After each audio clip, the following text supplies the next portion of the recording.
Let's do this clip from Arkansas. Oh yes, Jesus. I mean, a couple of months ago, I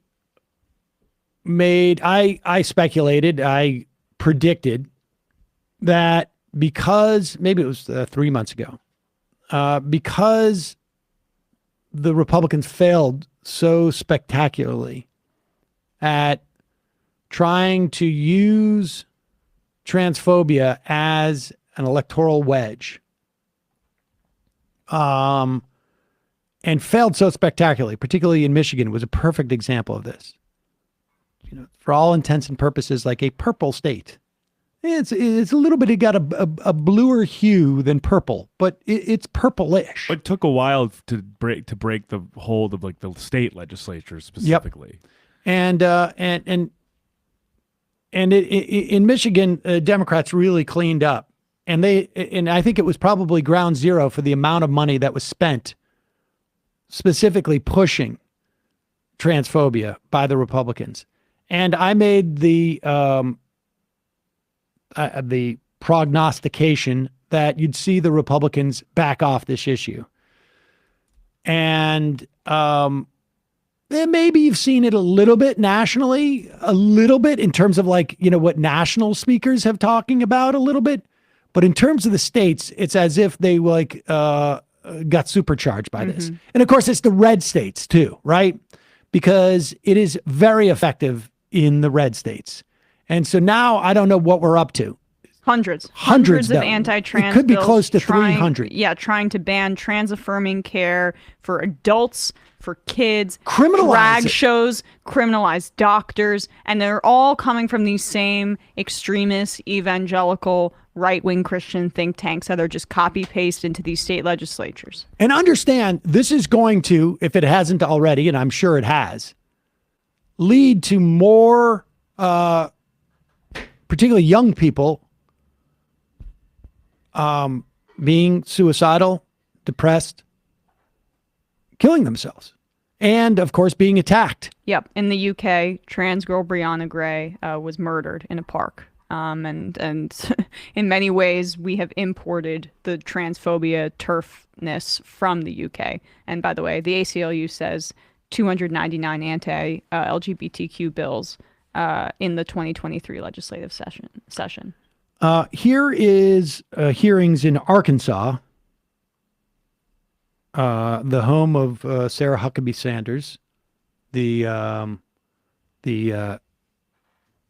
anti-woke warrior, and she is and this is put together by the Democratic Party there to give us a sense of what's going on there. This is a witness at the Senate Judiciary Committee hearing. Do we know her name?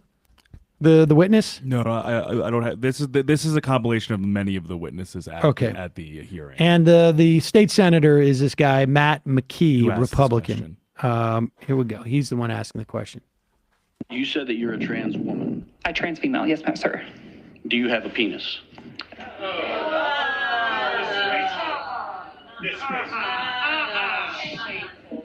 That's horrible.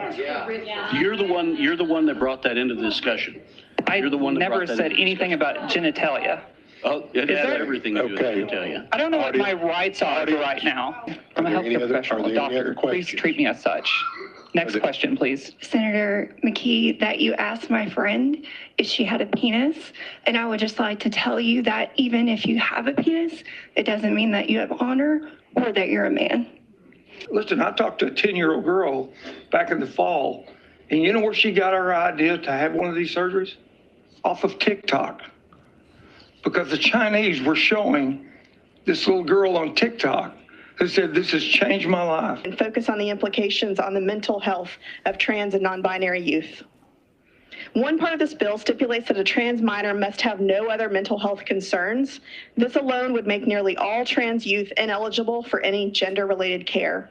2 of these individuals have made unsuccessful attempts at their own suicide over the course of this past month.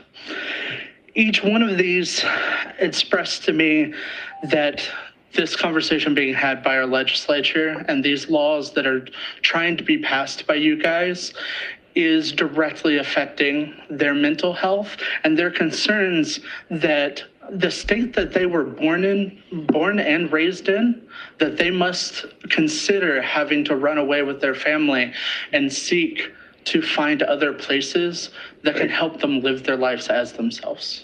Gender affirming care that these teenagers receive, or that they have been able to receive in the past, beyond that, it just lets them know that they are loved and affirmed for who they are.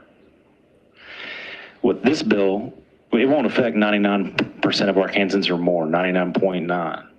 But the people who it does affect, the message they receive from this is that the state they live in hate them.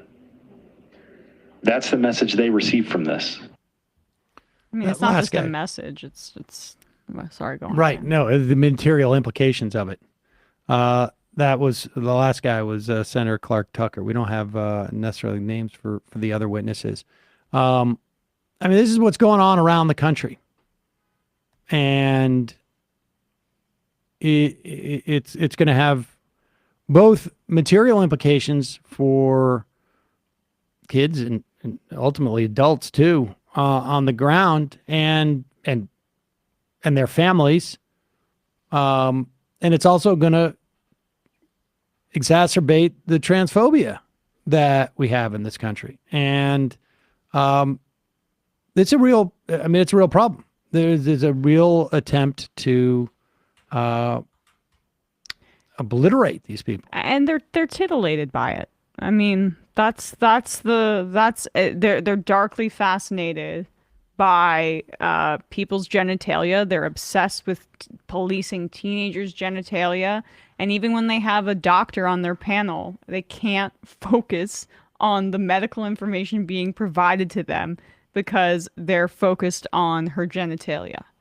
And all human decency and courtesy just goes out the window because hatred's at the forefront.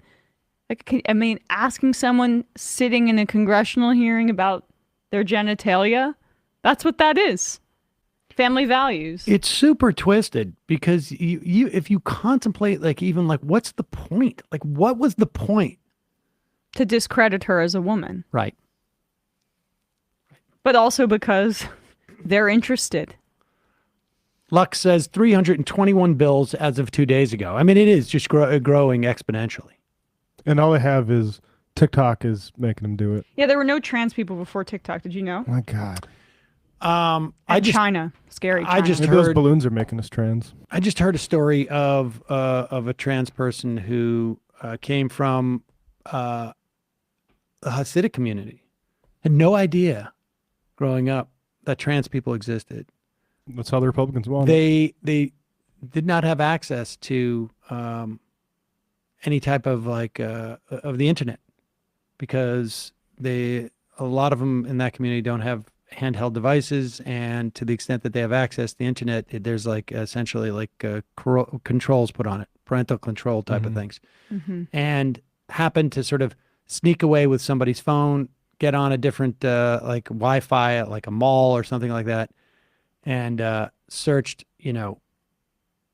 boy who feels like a woman. I think that was, and discovered, oh my God, this isn't just me. Yeah.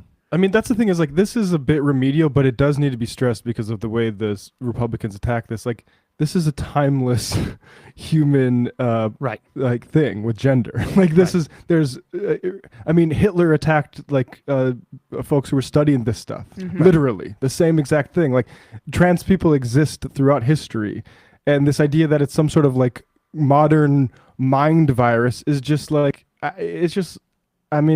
just a fascist propaganda. And cross-dressing and drag in particular, which some of these bills target, a lot of them do, goes back to ancient Rome and just performance art for decades, or for centuries and centuries and centuries. And now it's grooming.